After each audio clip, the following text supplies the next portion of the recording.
Gentlemen, let's broaden our minds. Lawrence?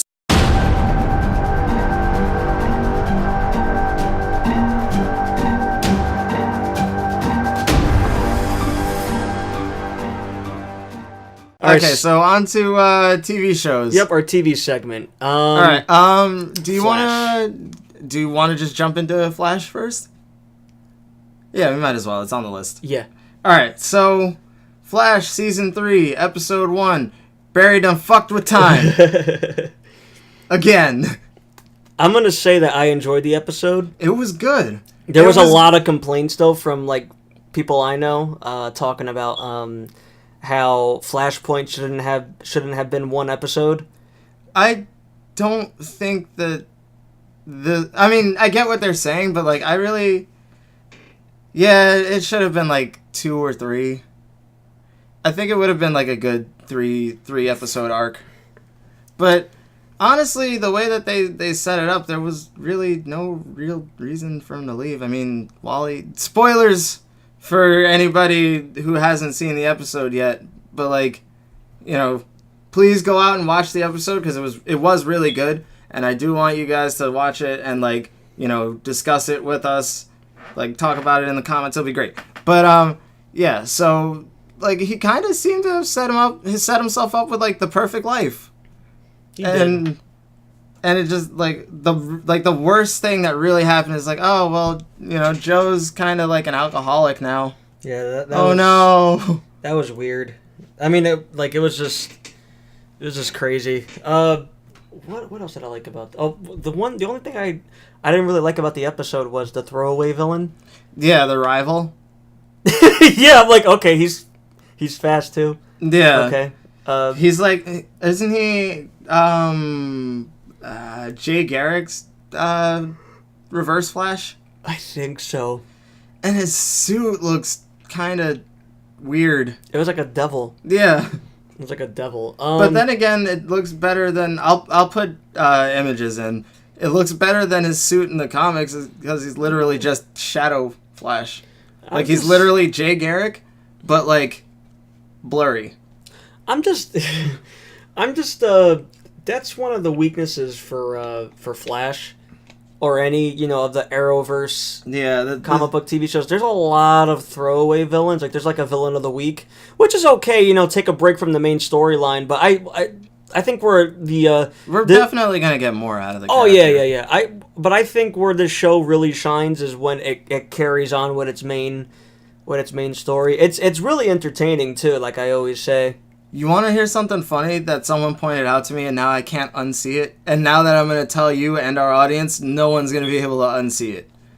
Do you ever notice that when Barry talks, he like shakes his head as he talks the whole time? Yeah, he does. Like, it's consistent. Whenever he's on camera and he's talking, he's just like, what? Yeah, time. Oh my God, yeah. And it's just like... No, yeah, he does. He just like... He's like a fucking bobblehead. I can't unsee that now, and I wish my friend hadn't fucking told me. But yeah, it's it was a really good episode. Solid episode. It sucks. I think seeing Cisco as a rich guy was pretty cool. That was pretty funny. But I was gonna say, like, I would say the best moment for this episode for me was, you know, when he realizes he's like, yeah, I have to fix this. That scene between him and Reverse Flash. Go ahead, kill my mom. Yeah. I went, oh, okay. Like, he's so used to it. Yeah.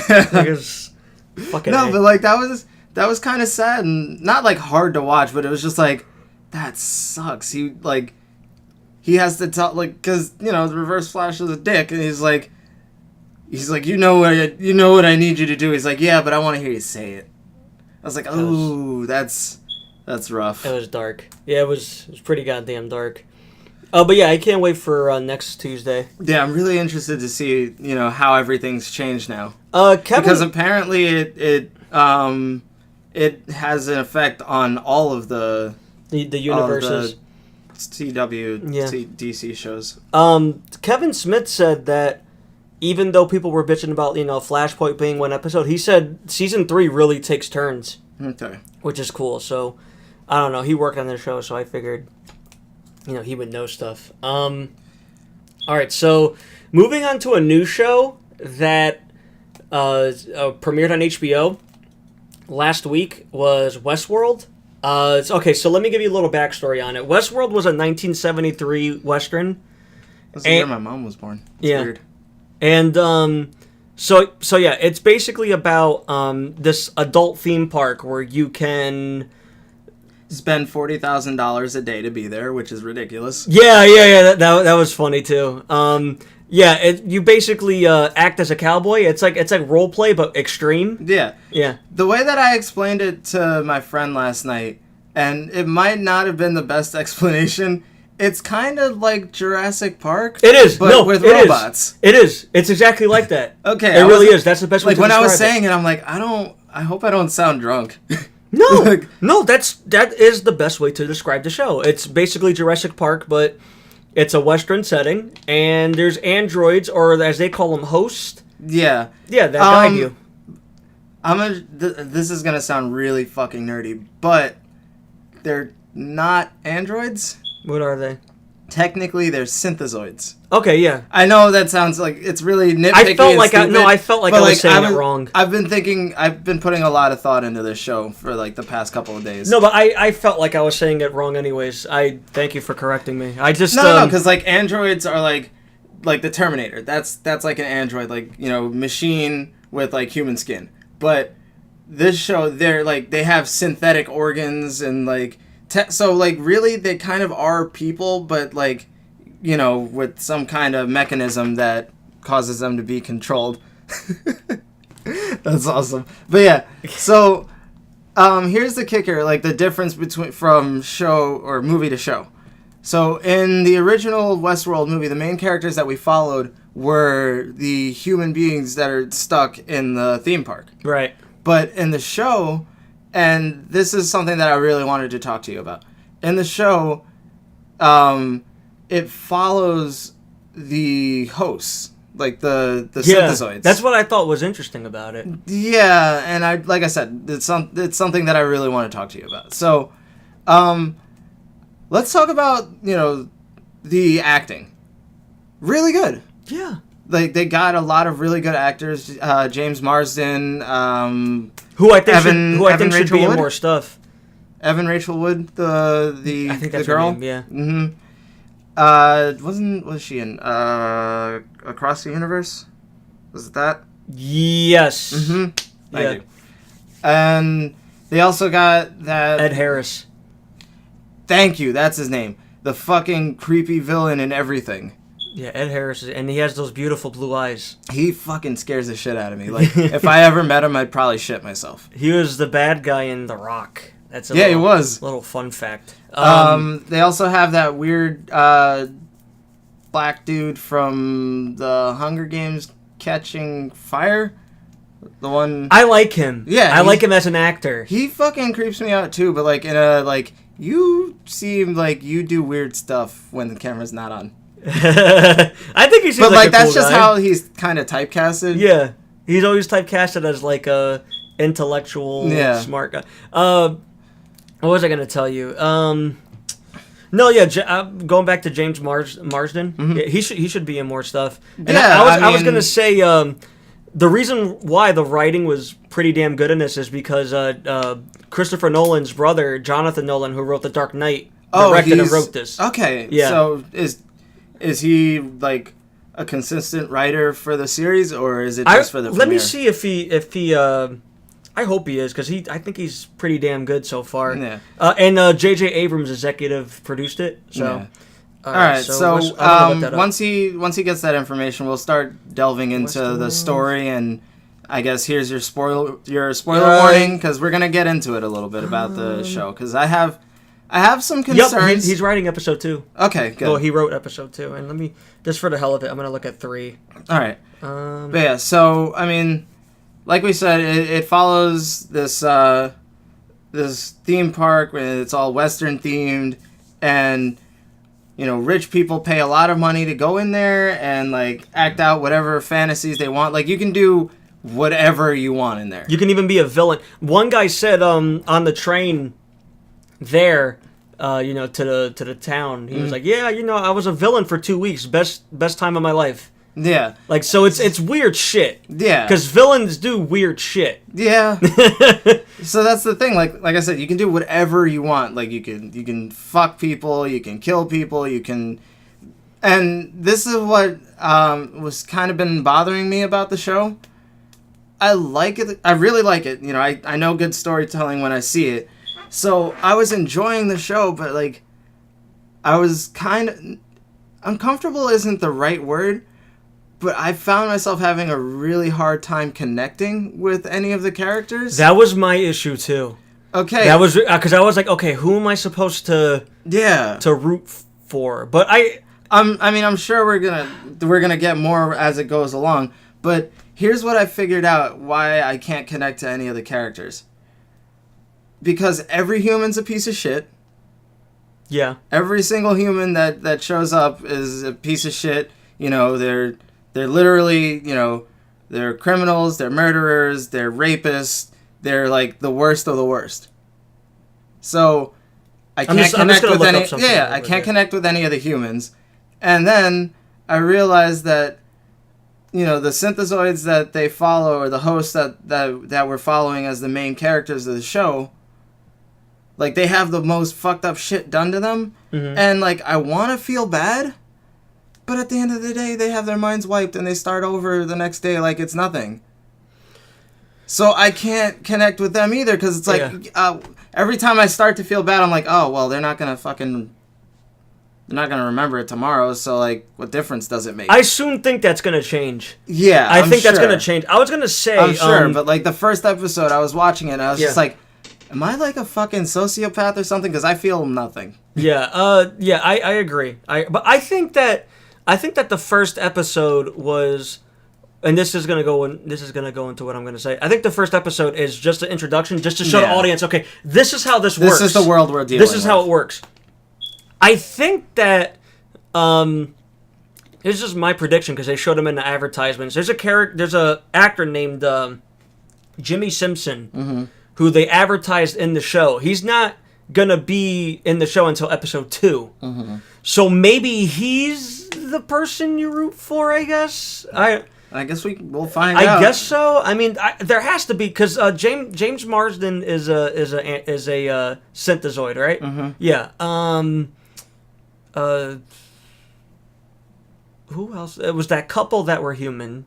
Yeah. I don't think they're going to be in any more episodes. I think this episode was just a show that it was just setup. Yeah, exactly. I think it was a setup like, this is the world we're in. The synthezoids are. I'm saying that right? Yeah. Okay. The synthezoids are gonna become self-aware down the line. Yeah, definitely. And think about it. It's a theme park, so you can have somebody walk in the second episode, and it's like, okay, this is who we're following. Yeah. Like, probably when shit goes downhill, that person is in it. You know what I mean? I mean, that's my hope. I totally agree with you that there was really nobody I can get behind. With. The acting was fine. Yeah. Don't get me wrong, but I just felt like I was watching, a scandal going on the whole time, and one of my favorite scenes in the whole in the episode was actually two scenes. I think that the scene where that couple follows because basically in the show you can pick storylines to go, which I think is a cool idea. That could be like an interesting thing. I'm not saying they should do this, but it could be interesting if they did like a different storyline every episode or something. That's what I'm saying. They can totally like make it somewhat anthology, but not like too off the rails.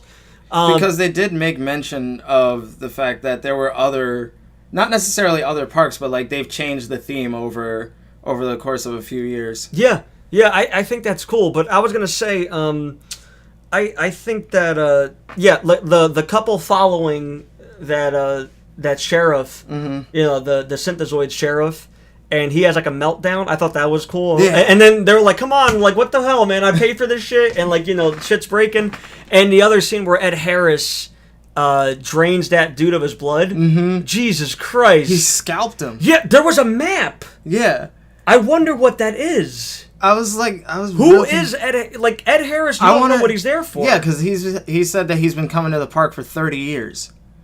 And they said at the end of the episode, when they took her father, they said that, like, oh, he's been around for a long time because for the past 10 years, he's been her father in the park, but before that, he was the sheriff, and then before that, he was, like, I can't remember what the other one was, but it was, like, a different theme park altogether. Right. At that point. Oh, can we just all agree that Anthony Hopkins was really good in this? Yeah. With his wild, wacky hair. Yeah, he was really good in this. And I don't know the name. Like, it was really weird because, like, you see him the first time and he's all, like, prim and proper. Then the next time you see him, his hair's all disheveled and, like, all over the place. And this is a silly compliment, but I thought between the main synthezoid female, I forgot her name, Evan Rachel Wood. Yeah, Evan Rachel Wood. Mm-hmm. And the old man, her father, that starts off in the show. I really thought they were so, like, the acting was so good. You believed that they were synthezoids. Yeah. It was crazy. Like, did you see, like, when, obviously you saw it, but when he told the father to shut down and he just kind of, like, went, yeah, I was like, that was cool. That was I cool. like that they just kind of stop in place. Yeah, that was, like, it didn't look fake. No. It didn't, like, it really looked like, and when he had, like, that meltdown, too, that was my favorite part. I'm like, oh, shit, this is really good. And he was, like, laughing at him. Yeah, and then it was great at the end. They were, like, questioning her, and they're like, you've never lied to us before, right? And she's like, no, never. And I'm like, you're lying right now. So, like, yeah, obviously they're starting to gain sentience. And then she kills the fly, which they're not supposed to do. Like, they're not supposed to kill anything. Oh, yeah, they totally said that was... I didn't even think about that, because they're like, yeah, she would never even hurt a fly. And then she went, and she killed it. Yeah. So that's just, it's an evolution of... It's a good show, and I really do This is something that had to be remade. Yeah. Normally, I've been complaining about, like, a lot of movies that they're turning into TV shows. I'm totally fine with this. Yeah, like, because it needed it. Mm-hmm. It needed it. The 1973 movie is a 1973 movie. Yeah. Like, it's very dated. I think that there was a lot more to explore. It has that one iconic scene where, like, the one robot takes his face off and it's just like, boo. Yeah, I think that, I think you're getting the, behind, the synthezoids and, you're getting everybody's point. Yeah. Which is cool. I think that stuff that didn't work in the past could be remade. Like, stuff that is kind of dated and all that. Like, stop remaking masterpieces and start... And also stop remaking movies that, like, you made a couple years ago. Exactly. If you're going to... Like, now we're going on a remake tangent, but I'm just going to say this really quick. If you're going to remake something that could be improved or didn't work. Exactly. Yeah. Don't, like... Yeah, but anyways, what would you give... for Flash, what would you give the rating for Flash first? For the first episode of Flash, I would give it an 8. I'd give it an 8, too. How about Westworld? 8.5. I'm right there with you. 8.5. Yeah, I'm excited. It's 10 episodes. It's not long. Okay. Like, it's the Game of Thrones. Yeah, I was format. Gonna say they're probably going with the same format. They're saying, oh, is this gonna be Is this going to be HBO's new Game of Thrones? We'll see. No, honestly, it's not, because it's being its own thing. Yeah, I know, but I'm just, like, something. You mean like it's? I think that it's gonna challenge the audience. Yeah, I don't think that this show is gonna have as big a following as, like, Game of Thrones. I see Game of Thrones easier to follow. Yeah. Definitely. Yeah, because Game of Thrones, you can be like, that guy betrayed that. I think this show is going to be more cerebral, philosophical in a way, which is cool. It's like some television to make you think. Mm-hmm. After watching. Yeah, because honestly, that's all I've been doing since I watched it. Is just like thinking back on it. I'm like, okay, that was cool, and like this worked, but like that was weird, and I don't know how to feel about it. After watching like a cheesy episode of Flash, you can use some like more. Yeah, because, like, I watched that episode, went into work, and, like, didn't shut up about it the entire time I was there. I watched it with my mom, and we really enjoyed it. That's going to be our new I tried to talk my mom into watching it, but she was like, that sounds weird. I'm like... My mom was questionable about it, and then when shit started kicking in, like, they started explaining it, she was like, oh, that's actually... Yeah. Interesting, and and the fact that it's a Western too is pretty cool. Yeah. It's a Western sci-fi. Yep, which is cool. All right, so moving on. I'm really looking forward to this show. We'll talk about it more. All right, so moving on. All right, so we're in a bit of a pickle here because I watched all of Luke Cage. And I've only seen the first 2 episodes. I'm going to fix that. I'm gonna watch more of it. But I mean, we'll just kind of give our first impressions of the show for now, and then we'll do like a full length, review of the series as a whole. All right, I'll tell you what I'm gonna give the show overall, and I'm not gonna get into detail, but I'll tell you my favorite parts of the show. Okay. And I will tell you... Yeah, that's basically it. And I'll tell you the negatives, obviously, too. Right. We won't really get into too much spoilers. No. It's going to be... I'm not going to spoil anything. All right, so out of 10, I would give the show an 8. Okay. I really liked the show. It had a 70s exploitation feel. The soundtrack. It's okay, you can say blaxploitation. Blaxploitation. It had a really. I give you my consent. It's okay. It had a really, really good. Like I was gonna say, it had a really, really good feel. It has a fucking amazing soundtrack. It does. Yeah, you haven't even gotten halfway through it yet. No, I haven't. But I'm 2 episodes in, and like. The score is really good, and I love like all the musical guests that they have. I like the intro. Yeah, the intro's cool. It's fucking fantastic. It's so good. It is. It reminds me of Shaft, obviously. Yeah. All right, so the positives. Okay. I like the character of Luke Cage. Yeah, I like what they did with him. You haven't reached episode 4 yet, but for the TV show, I like what they did with his origin. I'm not going to get into that. I like Cottonmouth. I know right now he seems a little so-so. Wait. He seems good, but like I can tell that he's like a stepping stone to the real villain. I'm pretty fucking sure. Okay, I'm not going to say anything, but I want to see him. I want to see that actor in a lot more stuff. I remember him from Predators. That's all I remember. He don't played even remember him. He died pretty quickly, if I remember correctly. He played the black dude. That's all I'm gonna. Obviously, but All right, so, Cottonmouth was really cool. I really like Misty Knight so far. Yeah, I'm so glad that she's in this finally. Yeah. Yeah, because as far as like Heroes for Hire, she's a big part of that. Yeah. So like I'm really, really happy about that. Claire Temple plays a huge part in this too. Really? Yeah, she's in a majority. I mean, I know she's in the show. I didn't realize she was in it that much. Yeah, she's in a huge majority. Okay. Let me just say this. She hasn't even shown up yet, so where I'm at. Without spoiling anything, she's in it from the middle of the season to the finale. Okay. Like she's in it. What else can I say about it? There's another surprise villain that I really like. I'm not going to say who it is, but I really like that he was in it. I thought he was pretty cool. This villain is already in the show. What, Shades? Yeah, he's cool too. The actor from Sons of Anarchy. Yeah. Black Aisha is in it, which is cool. Huh. You know who that is, right? That's the politician. Mm-hmm. Yeah. So you've seen her in the episode, right? She's in it. Yeah, she's the secretary or Madam Secretary or whatever. Whatever. Yeah, the black Hillary Clinton. Yeah. Yeah. That was great when she's like at that like charity thing with all the kids and she's being all nice and then the second she's off sanitizes. Camera. Yeah. She's a piece of shit. Just watch. I think I like the fact that it feels different from anything Marvel has done. Because it's a I don't know how to say it. It's a black dominated show. Yeah. That's what I like about it. It's a different feel. We're gonna get this with Black Panther too, obviously. Yeah. I think it's really, really cool, and not to be a liberal, but I think it's cool that we have a television show where 95% of the cast is African American. Yeah. I think that's really cool. And the fact that we're so deep into Marvel, we're getting characters like Luke Cage and then soon to be Iron Fist and Punisher and all that jazz.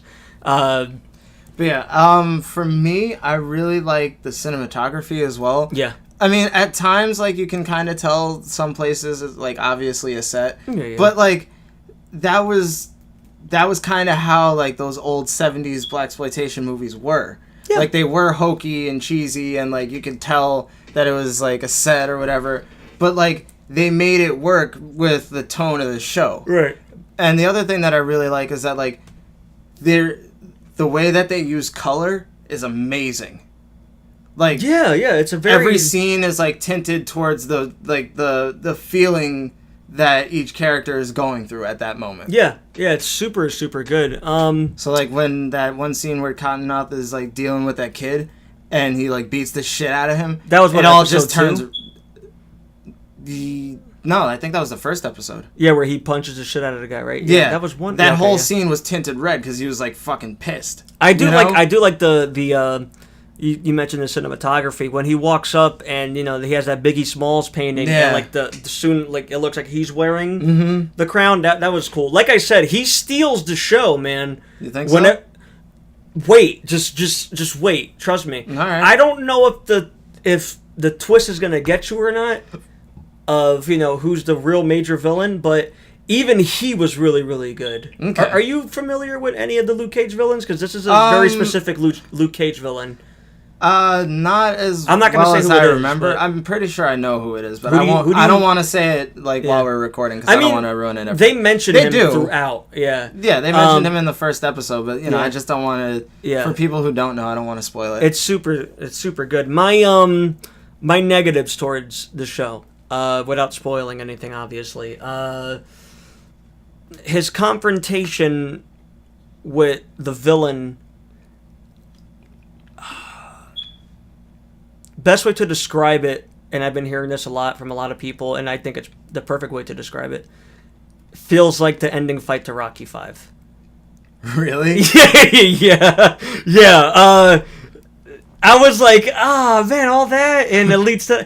Good show, don't get me wrong, but I'm like, all right. All right, man. It was kind of like, like every episode was me going to like my favorite restaurant and eating and like really enjoying it, and I have like that one kind of experience. Yeah, that's what it was kind of like. I went, I forgive you. I had other good times, but yeah, we'll get into it when we actually do like a full like series breakdown. But besides that, I have to include it in the last episode because it wasn't it was part of the episode. The ending, I think, is probably, in my opinion, the most mature and different Marvel ending I've ever seen in any show that they had so far. It's I can't say anything, but yeah, it's the most mature. You know what I mean? It's like when it happens, you go, okay, all right. Can we talk about something real quick, and then we'll move on? That sex scene in the first episode, holy shit! That was kind of graphic for a Marvel show, because like I watched it with my family, so it was like really weird because it was like me, my dad, his fiance, my brother and sister, and like it just kind of happened, and I was just like, oh, this is a thing. And my dad was like, fast forward, please. I was like, yeah, okay. Like I mean, it didn't actually like. There wasn't any actual like sex in the scene, but it was just like there was so much going on. No, yeah, I agree. I never thought I'd see something like that in a Marvel series like ever in my life. So like that really threw me for a loop. So yeah, it is a very mature show, and I love it. So I wouldn't say as mature as when the violence... Not mature like it's like, but it's more adult. Yeah, I'd say it's more adult. I'd say it wasn't as adult themed. Well, actually, yeah, it was. Yeah, I was gonna say it wasn't as crazy as Jessica Jones, but there's some aspects where it was. Yeah. So if I had to rate the shows in order so far, it'd be Daredevil first, definitely. That's just me. Daredevil first. Second is, as of right now, I want to say Luke Cage. Really? Yeah, and then... You think it's better than Jessica Jones? Yeah, I'm like you know what? When I think about Jessica Jones, I'm like, this is a really good show. And then when I think about it, it's whatever, I guess. I mean, once The Punisher comes out, it's going to be my favorite. But yeah, moving on. Yeah. So the last show we want to talk about, I know you haven't seen it yet, but This is something. This is for me because like I'm a huge fan. Donald Glover's show on FX Atlanta is pretty fucking good. How many episodes is it? Is it like in already? 5? Yeah, I think we're 5 episodes in at this point because the premiere was the first 2 episodes, and then there's been a half hour each. Mm-hmm. Okay. Yeah, so the premiere was the first 2 episodes, and then an episode each week. So it's been like 3 weeks. So yeah, we're at 5. I like him. Yeah, dude, the show is like, it's a dark comedy. Yeah, I've heard it was a dark comedy. I heard it really gets into the culture of like Atlanta. Yeah. Like, well, obviously because it's called Atlanta, but it's showing stuff that hasn't been shown in a television show before. Yeah, it's like it hits home like a lot. Not necessarily just for me, but like I can imagine a lot of people can relate to the show. Because I do have family down south, so like we go down there every so often, and that is a lot of like how they kind of carry themselves, the way that these characters do. But like it's very, very relevant. Like they're talking about shit that like fucking they're talking about memes, they're talking about a bunch of dumb shit that's going on in the world right now. Like it's one of those shows that kind of like takes the mirror and points it at the audience.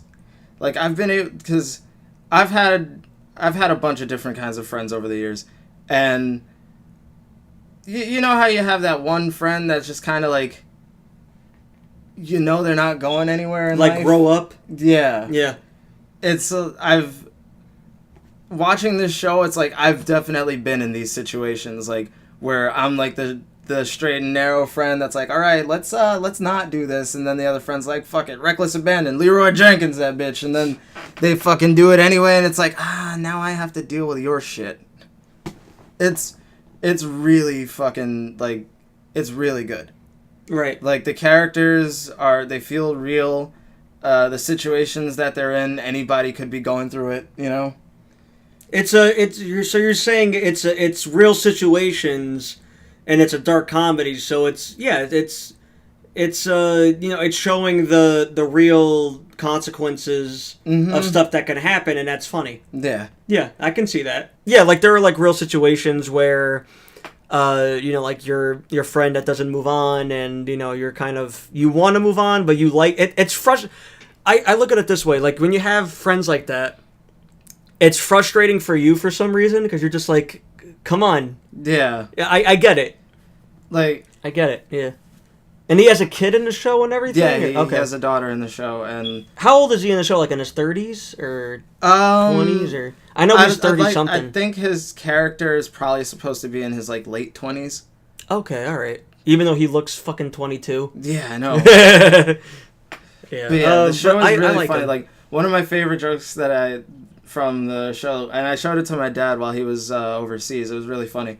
The beginning of the second episode, he's like, it's not McDonald's, but like he's in a fast food restaurant that's like obviously supposed to be like McDonald's, and he orders a kid's meal, and the lady she won't let him have it. She's like, only a kid can order a kid's meal. He's like, that's not true. I can see his.